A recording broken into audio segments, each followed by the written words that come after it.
Coming up on today's episode. I don't think it's ever safe to go unconditional. But there are certain markets where you sometimes you are left with no other option. But I would still encourage you to not go unconditional. Unconditional, there are two things that primarily matter. This one is the building and pest inspection, and the second is the finance close.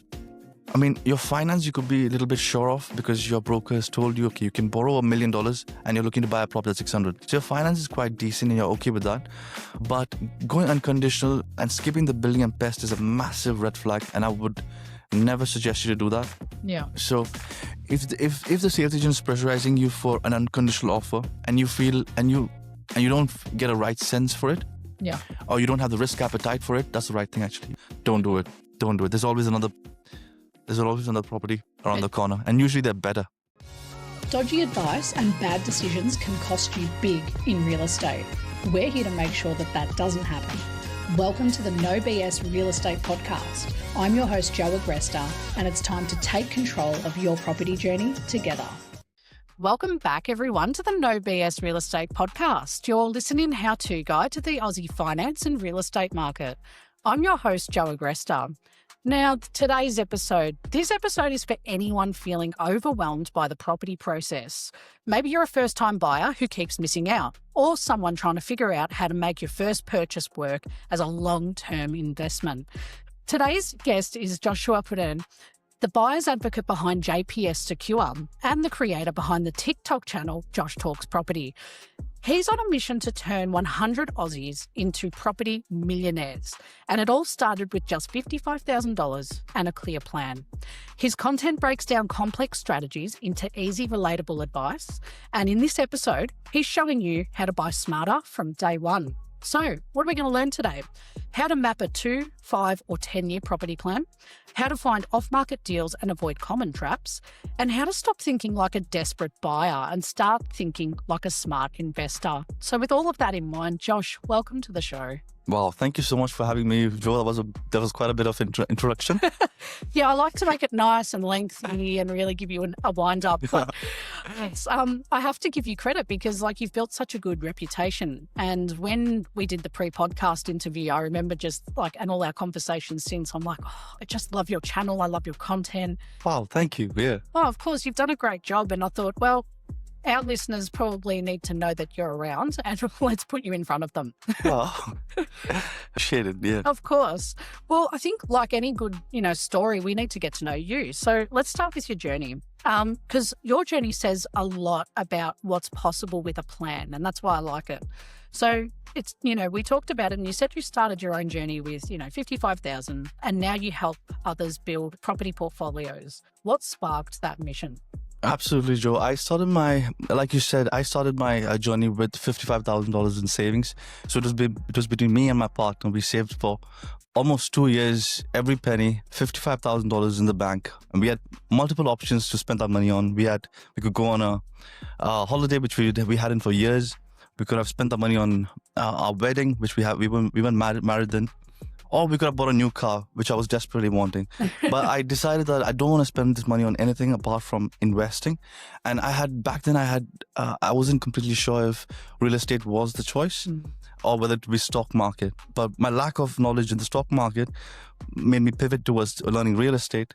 And probably that's one of the best decisions I've made in my life. Because I've turned, and if the listeners are wondering, where the hell did Josh buy for $55,000? It was a deposit. It was a 10% deposit plus closing cost for a property that was worth $317,000 in Townsville. And this was in 2022 when nobody was buying there. And to say the least, the property's done really well in the last 3 years. And that's and I think that first purchase got me so addicted and passionate about property because I could see what the results turned out to be in less than 12 months. And I was able to scale from that one property to the second in Perth, the third in Queensland, and now the fourth, which I just did my renovation project in regional New South Wales. The reason why I want to share this is because I want people to understand that you don't have to start with $1 million, and it usually becomes very hard to scale when you have such a high purchase price for your first property. So that's why it's quite important to start with what your means allow, and start within your budget. think about your rental yields, your borrowing power, and how do you want to scale from 1 to 2 and 3. Yeah. And start small where you can, and I'm sure you will be able to achieve what I did. I don't see any reason why you couldn't. I love that because, it kind of sparked your journey into the advocacy side because you advocated for yourself first. Absolutely. And did you find that, like, that process, you're in the buyer's seat, coming to, I guess, having to purchase here. What was that like for you? Or, like, how did you navigate the research side of things and property and then leading into buyer's advocacy? That's such a good question, actually. Even for the first property, I spent 6 months understanding the ins and outs of investing.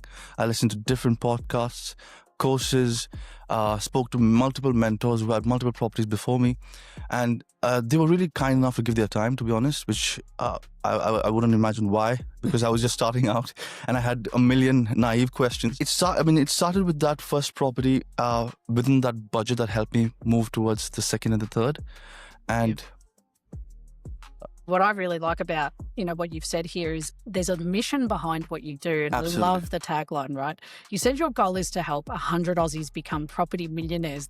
I love it. So what's driving that mission? When I first had the idea of starting the buyer's agency, the JPSecure, I really wanted to have a purpose. I didn't want it to be just a money-making business. And I really wanted a purpose in this buyer's agency space. And it comes from actually my upbringing and childhood, basically, because I was raised by my mom, predominantly, and I saw her work throughout her life, and she didn't have the extra means to invest or save for houses or something like that. And what I realized after coming to Australia is everybody here can get a full-time job, save a bit of money. You have to make sacrifices, but if you do for the few years, you can end up buying a property. It might not be the $1 million one that you want beachside, but it definitely can be somewhere where it makes sense, numbers wise. And that's how you start, and that's how you should start, in my personal opinion. And that's why I feel many people are not aware of this. They're not aware that they can invest interstate. They're not aware they can invest in regional areas. Or it can be even be townhouses in the cities for a lower price point. But I want them to think of that as a stepping stone to where they want to go on a longer time frame. Yeah, not everybody is buying a townhouse, small 2-bedroom townhouse as your dream house, right? So you start from there, or you start from a standalone house in a regional spot, and then you make your way towards your second and third, and hopefully you build a portfolio the right way. I think that's so important what you said, because I think, the Australian dream is always to own property, right? Absolutely, and that's how we've been raised. And in previous times, like if you talk to my parents or my grandparents, they were able to buy those family homes as a first home, pretty quickly once they'd saved enough money or worked.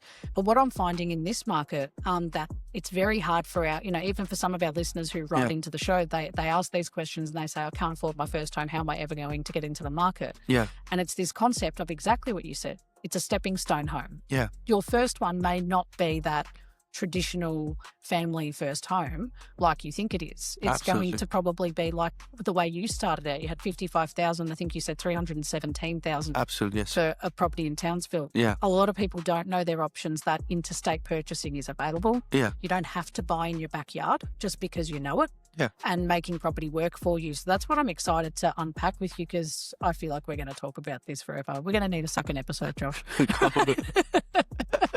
So I think like this leads into my next question. Like you said you've come from overseas, like migrated to Australia. How do you think that's helped shape your property mindset and how you coach your clients? Yeah, absolutely. I mean, an immigrant's mindset, I'm not going to speak for every immigrant, but I think for majority of them, they're coming from a less privileged or less favorable background. That's just the fact, no matter where you're migrating from.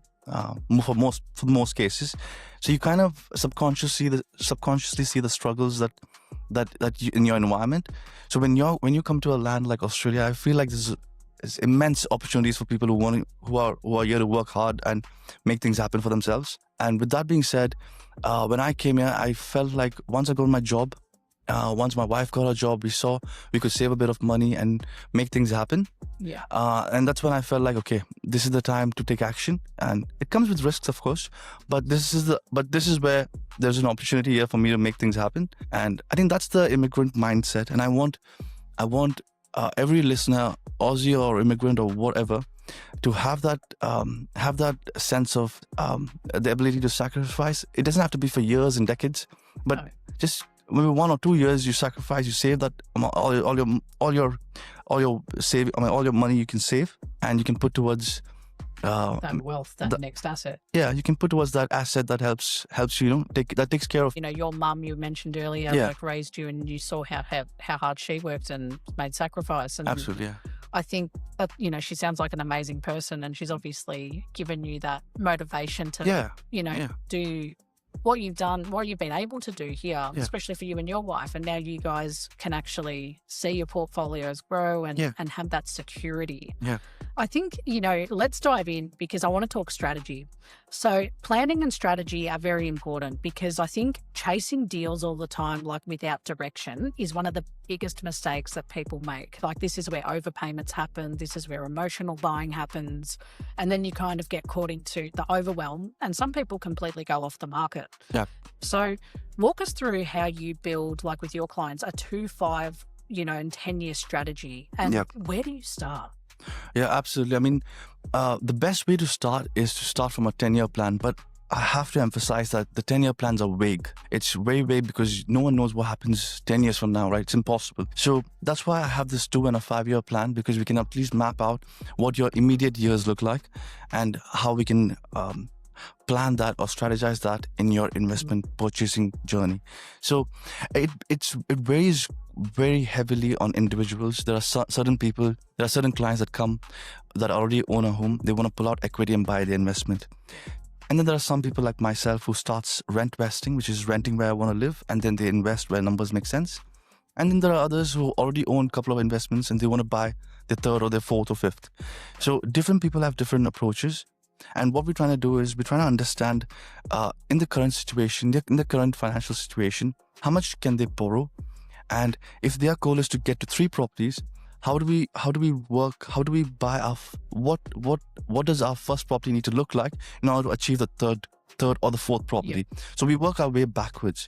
And in order to do this, you need a team of accountants, a broker, and possibly a buyer's agent if you want to do it with a buyer's agent, or you can do it yourself as well.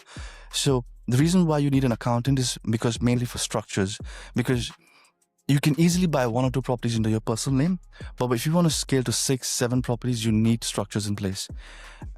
And here's an absolutely key point I want to emphasize, that you want to talk about structures to accountants before you exhaust your borrowing. So that's a key thing to remember. Yeah, that's a key. I'll just reiterate that. You have to talk to your accountant before you exhaust your borrowing about structures. Otherwise, it just makes sense. So that's the key thing. The second is your mortgage brokers. So you need to have a good mortgage broker who's investment savvy. So there are brokers who do commercials. There are brokers that do units.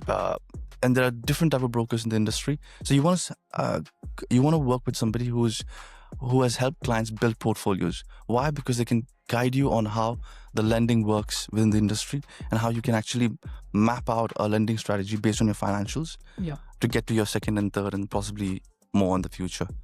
Makes sense. I think that structure is so important, especially when it comes to, the 2 and 5 year plan. Like, your financial structure as well as your property strategy go hand in hand. Absolutely. Yeah. So, and I think it's really important what you called out, and doing that towards their goals. Like, if you wanted to, do you often find that with your clients, it's a financial goal they're chasing, or is it like a milestone in life? I usually find most of my clients focused on that immediate purchase. All they care about is what this particular property that they want to buy, and that's all they're worried about. What the numbers need to look like, what the location is, what the cash flow is, all that's the main criteria or main mindset they come with. I tend to, my first meeting is usually about strategy. I'm not a financial planner, right? So I can't give financial advice, but I want to show them what it looks like, what a strategy could look like in order to scale a portfolio. And I just want to give them that idea so that they can take that seed with them and go to their professionals like a financial planner, brokers, accountants, and then come back with a bit more clarity on what I need to be doing in the sense, if that makes sense. No, it completely does. You can't give the financial advice, but you kind of have to paint a picture of what the reality could be. Yeah. And why property, I know a lot of people get excited, like the first home or the first investment. You're right. They come in with the mindset of numbers, cash flow. What do I have to look at? I've researched all this stuff and I think I know what I'm doing. And then you kind of, it's your job as, their advocate to kind of pull them back and go, well, hang on. Yeah. What's the goal? Is it just, yes, buying a first property? I agree. Let's buy it. But why? And what are you trying to do in 2 years or 5 years or 10 years? Like, do you want to stop working? Do you want to pull out some cash to go on a holiday, to buy another investment? Yeah. All those things are so important. Yeah, absolutely. I'll give a quick example. Actually, I had a client who came back to me in the beginning of this year with a budget of $700,000. And I asked them what their plan is, and they're like, they already have a house and they want to buy at least 2 properties. So I said, if you spend about $700,000 for this first purchase, you're not going to be able to get into another one. So we worked with his accountant and financial planner and mortgage broker, because this client did have those 3 professionals already, and we decided to reduce our purchase price for the first property to $515,000. So we bought the first property for $515,000, and the rental yield was around 5% for that property. That's good. In regional Victoria, yeah, that was really good. And now he's got enough borrowing to go into his next property. And this client was annoyed at me in the beginning for talking about his second and third. He's like, why are you bothered about second and third? Focus on the first one. I'm like, yes, but you have to think about your second and third if that's your goal, right? Yeah. You have to think about it. Yeah. So some clients, it takes time for them to understand the purpose behind these questions. But it's good because that's why you're there for them, right? You're telling them, not telling them, but you're guiding them, to say, okay, yes, we will get the first one. Yeah. You're telling me you want to exhaust the budget and then go for that really big first one. It's going to be, 3 years, 2 years, 4 years, who knows how long until you see enough equity to buy that second purchase. Absolutely. Just few questions in and they were able to understand, okay, this makes sense. What he's asking is starting to make sense now. Yeah, it's like the dots are joining and then they go, Josh isn't crazy, now I get it. You can't blame them also, right? They're not doing this on a daily. And that's like the benefit of why you hire an advocate, right? It's you buy way more properties than the average person. Someone might buy a property I think the average was 6 to 7 years is the distance between buying a home. Yeah. And when you've got an advocate, it's like those doors open up. And then I think that first realization where someone does have like a deposit like yourself, have that 40, 50,000, how do you help them convert that into some wealth that's going to set them up for life? Absolutely. And they can achieve all those other side goals that they have, like holidays and whatever they need to do. And I think this leads nicely into my next part, which is how do you make sure that plan is tailored and not kind of like a generic checklist? Yeah, absolutely. I mean, it completely depends on the individual, right? So there are couples like previously I just answered in the question, like there are couples who already have a house, so they want to pull out the equity. So that's another scenario. Yeah. Then you have young professionals in their 20s looking to build a portfolio in the next 5-6 years before they turn 30. They have ambitious goals. So that's a different strategy. Then there are people living in, for example, in Melbourne. They want to use the first home buyer's benefits and then convert that into an investment a year later. So that's another strategy. So we have to work with different people based on their scenarios and financials. And that's what guides us actually. And to be very honest, I don't think one size fits more than one person. It's very tailored to one particular individual because everyone's situation is completely different. And and they might have obligations, or they might have goals of getting married or having their own house or children, which has an impact on this on these things. So that's why I feel like it's very tailored. It's very individualistic led approach. No, that's awesome, and I like that because you can't just kind of have like that cookie cutter approach. I think so. It's good that you have to spend the time at the start to get to know that person and set those milestones up and checklists. Absolutely, yep. And I think the next part is like, what do you think, in your opinion, are 3 numbers that every buyer should understand before they purchase, like especially if they want to invest? Okay, so these 3 crucial numbers are, I'll tell you, the first one is purchase price. Now, it might sound like, it makes sense, purchase price, right? But there's 2 things to purchase prices. One is you make your money when you buy. So that everybody knows that. You make your money when you buy the property. The second reason about purchase price is, for example, you don't want to be spending, you don't want to overspend in a market that doesn't need that. So what I mean by that is, I don't want to go to Bendigo and spend $750,000 on an investment property. It just doesn't make sense. So I would rather spend that $750,000 in a place like Melbourne. It sounds obvious, but I've seen clients or I've seen people buy investment properties in regional places or in others in certain locations at a much higher price point because the property is really good, which it's not necessary to do that, or you shouldn't do that. So I would stick at a certain price point, and that's why I say purchase price is quite important that way. Depending on the market you're in, you want to be buying in that median price range for that region. Of course. And not overbuy. Yeah, you don't want to overpay for something like that. Exactly, yeah. The second is rental yields. So without rental yields, you will not be able to hold a property. And that's just a fact. Regardless how much income you have, in order to scale a portfolio, you need the oil to run the machine. And rental yield is just that. It doesn't mean that you sacrifice capital growth for rental yield, but it just means that you have to pay attention to that. Yep. And what would be the third? The third is holding cost. And this varies depending on markets that you're buying in. So for example, your holding cost, leaving your mortgage repayments aside, your holding cost in a place like Townsville is about 10 to 11 grand. This I'll just break that down quickly. So it's about $4,600 for your council rates each year. And then you've got maybe $2.5 grand for insurance. That's about $7,000. Then you've got $2,000 from property management fees.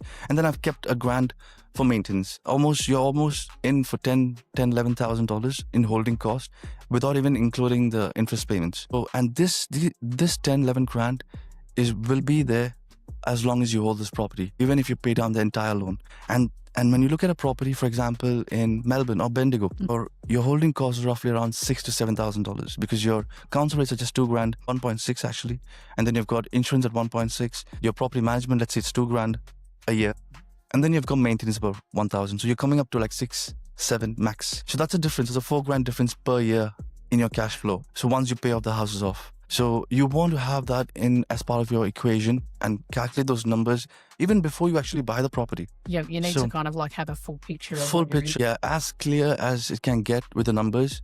And you might have rough numbers for a particular location, but once you have a property that you're interested in, run through the numbers as quick as possible so you know exactly what your cash flow situation looks like once you buy it.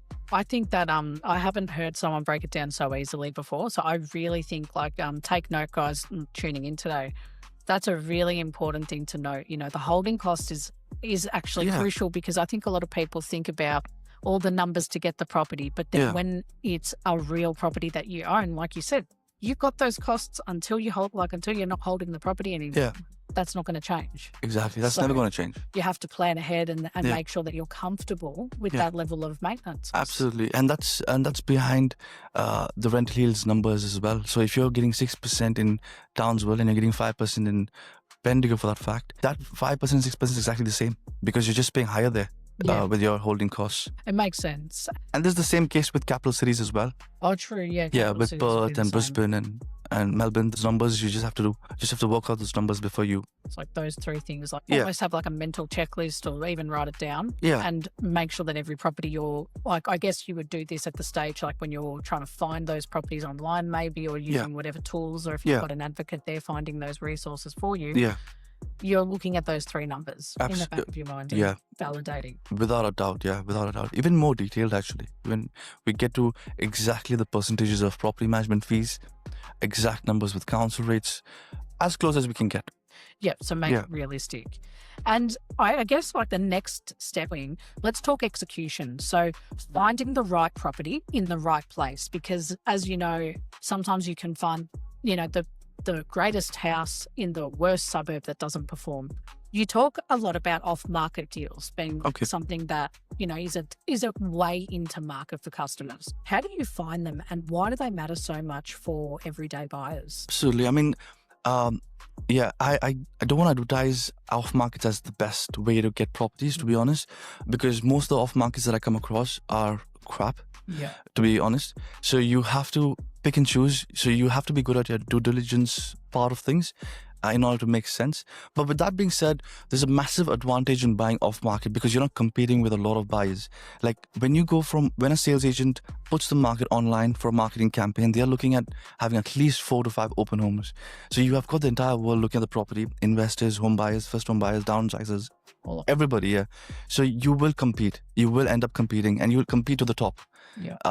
top of the price range. I mean, but in off markets, that's not necessarily the case. Sometimes you get away with a bit of discount, and sometimes quite a bit as well, if it's exclusive to you, which is extremely rare. But sometimes it does happen if you have a relationship with that agent. Now, with that off the plate, I think everybody can get off-market properties. It's just not buyers agents. That's an absolute lie. Yeah. When I was looking for my first property, I got heaps of off-market properties. It's just about, if you have a particular region in mind. Let's say you want to buy in Brisbane, and you want to buy in the south pocket of Brisbane. Yep. You just have to call each and every sales agent And ask for them. Yeah, ask for them. And it is difficult, but it takes weeks. But eventually you will start getting some off-market properties. Far out. So, and I think I have the same view as off-market, right? So, like, I've always found that the level of due diligence, like if I had to break down like a pro and con of on-market versus off, I know, well, on-market is you see what you get. You know, you've got a Section 32, there's a contract, and the minute that you want to execute it, you can. Yeah. But when it comes to off-market, there's often no Section 32. It's very early, and all of that stuff has to be like reverse engineered and chased up. And that's where I think it can get overwhelming if you haven't bought off market before, that you then are stuck in this, oh God, there's so much to do. I'm not thinking of everything. And this is what maybe buyers agents can help, unless you're someone who's prepared to do the thinking and the work. Yeah. And also your due diligence checklist for an off-market property has to be on point. So you have to make sure that you or someone from your team is inspecting the property, making sure the videos reflect the reality of the property, the condition of the property. Sometimes it doesn't. That's the fact. They try and hide those parts in the video, but that's where you have to go.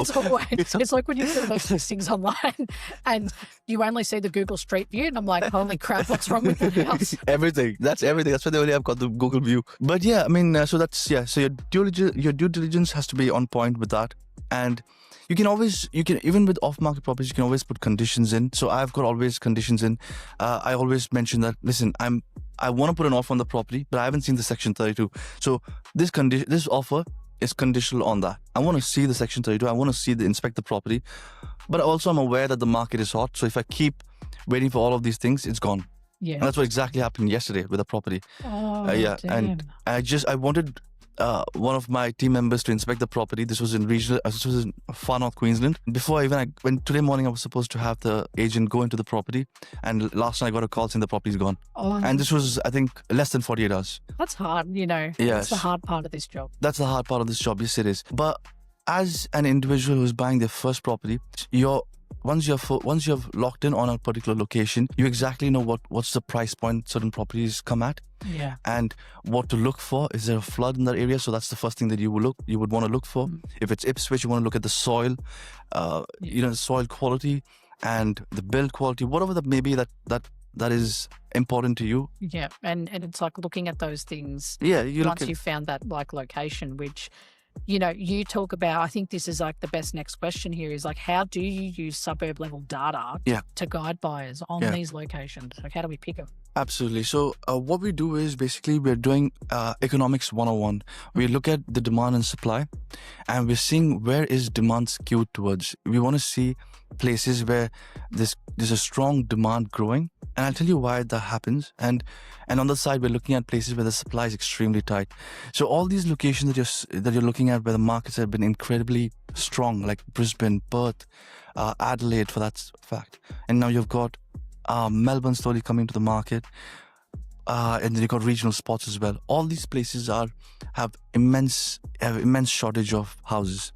That's just a fact, even for buyers, for local buyers, as well as for renters. So investors see that as an opportunity, as when they buy that property, they know the prices are going to go up because there's no supply either. So all the new properties will come at a higher price point into the market. True. And renters will have to pay the higher price, unfortunately. It's just because that's just because of the housing shortage. Yeah, and it's like demand is there. As a renter, I'm affected by that as well. So I see that in my own circumstances. But that's just how it works, actually. So it's just economics 101. And what we do is we look at a region we want to be investing in first, and then we drill down to the suburb level. We're looking at affordability. We want to see what are the income of general local residents of that area. Where do they work? How close is it from their work centers? Heaps of other factors: affordability, incomes, unemployment rates. You've got stock on market for properties. How many properties are on the market for sale? Then you've got vacancy rates to understand how tight is the vacancy there. Then you've got days on market. How long is it taking properties to sell? And if you're in a market like Sydney or Melbourne, the auction rates become a good indicator to tell you how strong the demand is from home buyers. So yeah, when you look at all these data factors and you want to compile them and build a picture. Yeah, right. And that's when you build a picture and a story behind why we invest in a certain locations. Yeah. And then you drill down into the suburbs, and then you look into specific pockets within those suburbs. Yeah. We look at specific locations within a particular suburb. So for example, Joe, you stay in the southeast, right? In your suburb, there are certain parts of the suburb that sells for $1 million, and there are certain parts that sell for 700. Yeah. And that 300K price difference is a fact, right? And that is because of certain reasons. It could be a school, it could be a beach, or it could be whatever, right? Whatever. So those things matter, and that's why intra-pocket suburb factors plays a key role in your analysis. And I think that's something very unique to you, the fact that you drilled down to that level. I don't think a lot of other advocates, that's generalizing, but it's the first time I've heard one of the advocates on the show say that that's part of their due diligence is what suburbs grow, what parts of that suburb grow or don't grow. And I think that's key. That's a key metric, right? Yep. And I think, one of the things that I like on your TikTok that you've talked about is, you simplify cycles and property data. So how do you explain that stuff without overwhelming people? Because you've done a good job so far. I'm like, okay, so Josh, I've got a property goal in mind. When are you free? Thank you, Joe. Appreciate it. Yeah. Of course. I think my next segment is my favorite segment. It's a fan favorite, and it's going into myth busting. All right, sure. Are you ready to bust some myths with me? Sure. Okay, so this one here, for those of you who are just tuning in for the first time, this is a segment where we go to Reddit, and because the stress is real and the internet is full of advice and some of it's bad, we like to get into what are the buyers actually saying on market, and Josh is going to help us debunk some of the myths or some of the things he would do different. So let's get into it. This is one that hits a lot of home buyers. It says here from this Redditor, we've been on the hunt for 8 months and keep missing out. Everything's gone before we even get to inspect it. So that is such a common experience. What do you say to buyers stuck in that loop? Absolutely. That's so common among not only first-home buyers, but also investors. So they get in this loop of analysis paralysis, and what I find is it's mainly because of two factors. Either they're not realistic with their price, or the expectation of the house is too high. These are the two reasons I mainly see. And what happens is the market's constantly moving, right? So there are more, as you're in an environment where interest rates are falling down, there are more buyers coming into the market, and they tend to miss out further out from what they were looking to buy. So I would highly suggest home buyers to rethink the price point that they want to be buying in, and the expectation of the house that they would want to get into. And with that being said, your first home is never your dream house. That's true. And according to a stat that I read, it says I think your dream house is usually bought when you're 45.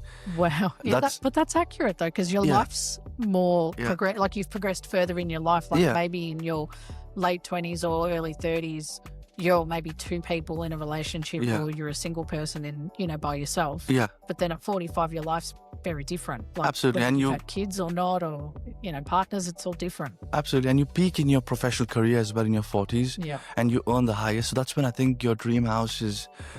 Usually people tend to buy their dream house. So if you can start with a modest purchase as quick as possible, do that, and I promise you it won't be your first one. I'm sure there's another one just a few years down the track. I love it. That's a good one. So debunked. I totally get that. Hopefully that person is feeling okay. Don't lose their confidence too much. You got to reset your expectations. This next one. The title of it says, "Owning a house has caused me depression," which wow.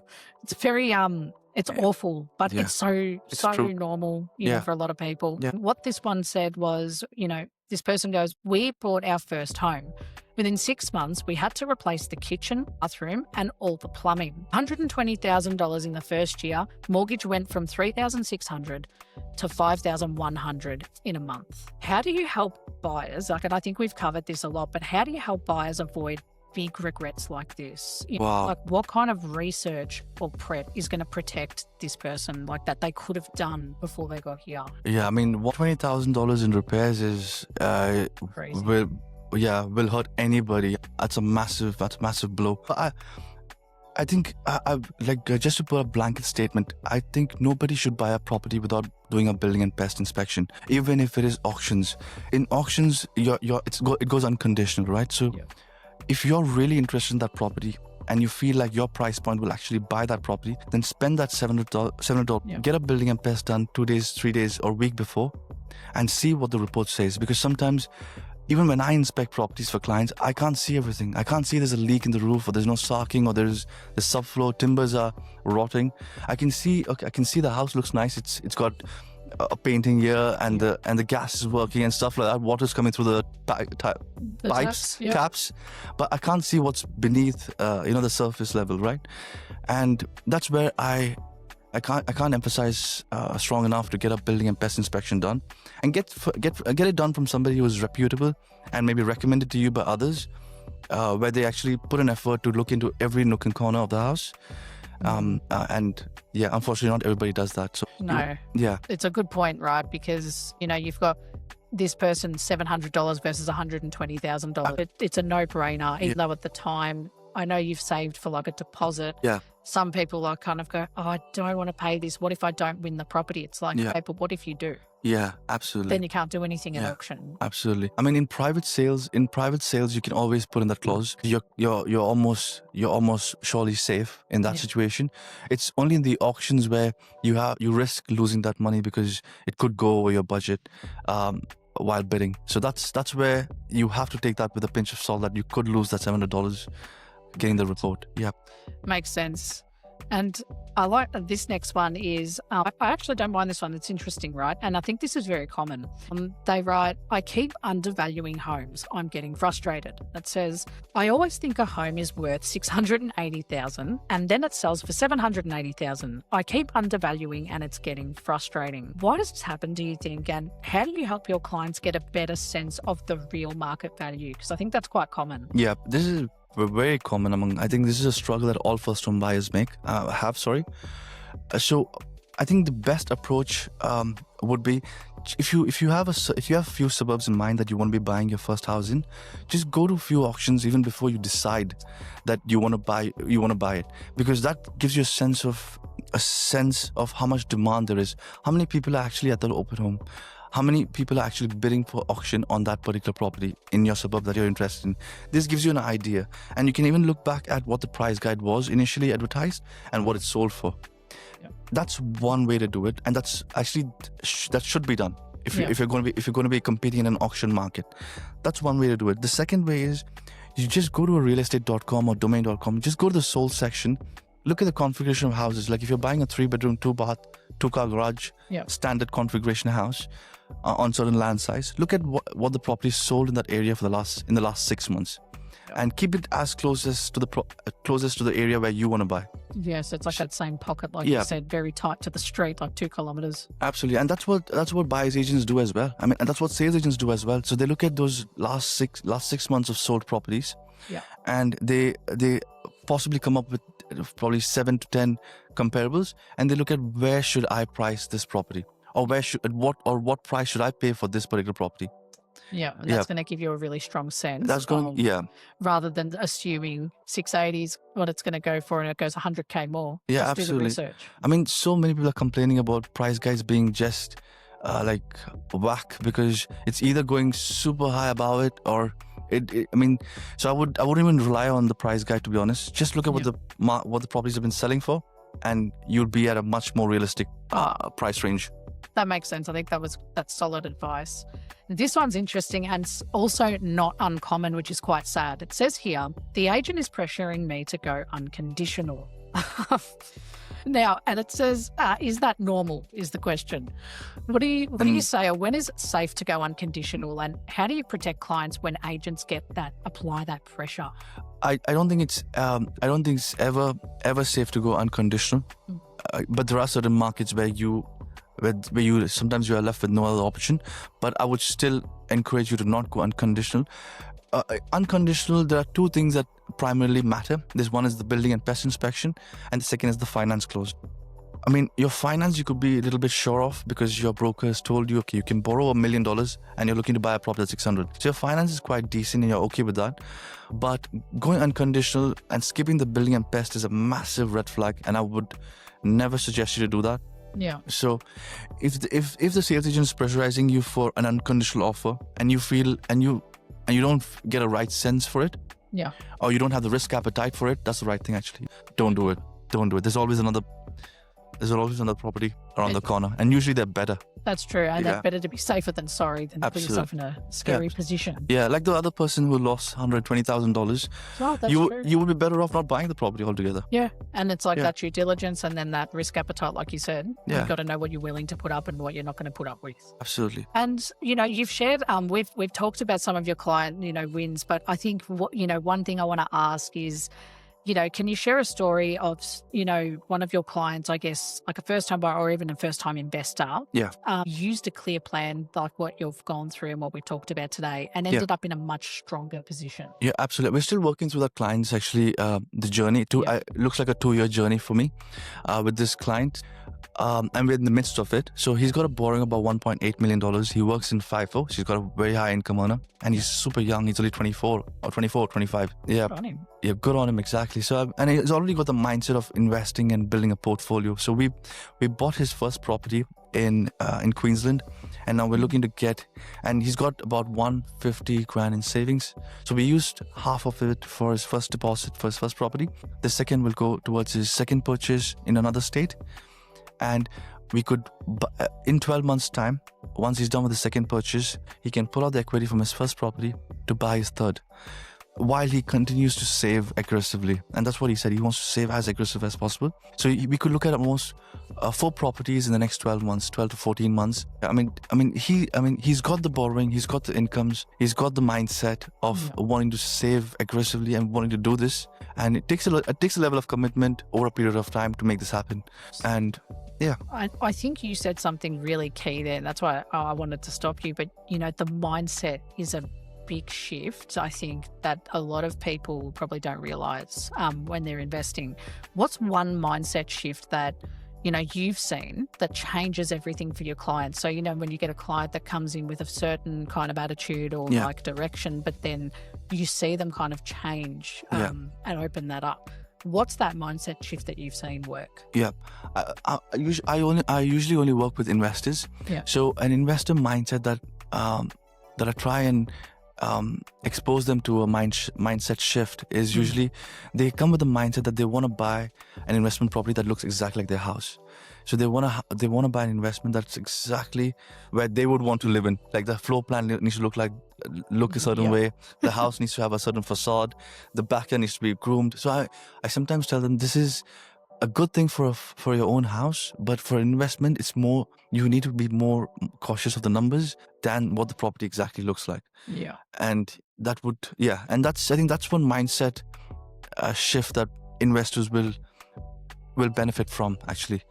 Yeah, that's true. And I think even if for our first-time buyers or second-time buyers who are buying an owner-occupier, having that mindset, I think, would change a lot of things of how you look at property. Like, yes, of course, look and feel is important. You need to live there. But absolutely, yeah. When you start to kind of, like you said, shift that mind of thinking like an investor, it's like, let's pull back on what's less important here. Yeah. If all the numbers stack up, your second or third or fourth layer is then, okay, does the property suit my personal needs? Absolutely. Am I happy with the facade? Do I like the backyard? Is it maintained? Yeah. And those are other factors you're going to come into depending on what cosmetic changes you might want to make. Absolutely. But I think that's crucial and the difference that buyers buy emotionally because they want to go in and I think it's like that typical, I say this all the time. When you walk into an inspection as an owner-occupier, the first thing that happens is you fall in love with everything in the first 30 seconds. You go, oh my God, this is where my dog's going to be. My cat's going to love this. My kids are going to love that playground. Like, wow, wow, wow. And then all of the other logic goes out. They won't do it the other way around and try and circumvent how it's going to work later. Yeah, I mean, so many investors, especially during the COVID times, so many investors were emotional buying in Melbourne, and some of them had to sell because the yields are not making sense because the interest rates have gone up, skyrocketed, so they couldn't hold the properties anymore, so they had to sell, and they're selling at 70,000, 80,000 loss because they have paid stamp duty and now no one's paying the same amount for the properties. That's why think of it from a more numbers perspective.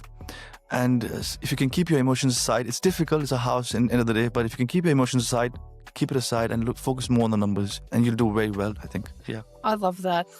Josh, thank you so much for joining us today. I've had so much fun. I really want to have you back. I think we're going to debunk some more topics next time. Thank you so much. So just to wrap up, of course, just to wrap up for our listeners, what did we learn today? How to buy smarter from day one, why planning beats panic, how to avoid traps that real buyers are dealing with, and how to start building wealth even if you're starting small. So if you want to talk to Josh and the JPSecure team, check out the show notes for all the links and follow him at Josh Talks Property on TikTok for more information. Josh, outside of your final thoughts, thank you so much for all your time today. Where can listeners get in touch with you if they want to come to you and use you for property advice? Absolutely. Thank you, Joe, for having me here, first and foremost. They can get in touch with me at jpsecure.com.au or they can reach me on my socials, either Instagram or TikTok at Josh Talks Property. And yeah, I look forward to speaking to anybody who needs help just to discuss on what their property goals are, or if they just want to have some advice on what the best approach for them is. Yeah. Amazing. Thank you again, Josh, so much. And thank you to our listeners for tuning in today. Now, don't forget, in the show notes, we'll have all of the details on how to contact Josh, his Instagram, social handles and TikTok channels, as well as his website. And get in touch. It costs nothing to have a chat, as I always say. So don't forget to like, follow and subscribe to the No BS Real Estate Podcast. We're here to help you cut through the noise and make smarter moves. We'll catch you next time. Thanks. Thank you. That's a wrap for this episode of the No BS Real Estate Podcast, powered by Abodey AI. If you found this conversation helpful, don't forget to subscribe, leave a review, and share this episode with someone who might need it. If you're looking for more guidance on your home buying journey, you can visit www.abodey.com.au for expert advice, property insights, and the tools you need to find the right home with confidence. If you're already on your journey, you can also download our app. Just search Abodey AI on the App Store or Google Play. Have any questions or want to connect, you can follow us on Instagram at abodey.com.au or send us a message. We'd love to hear from you. Thanks for tuning in, and we'll catch you in the next episode.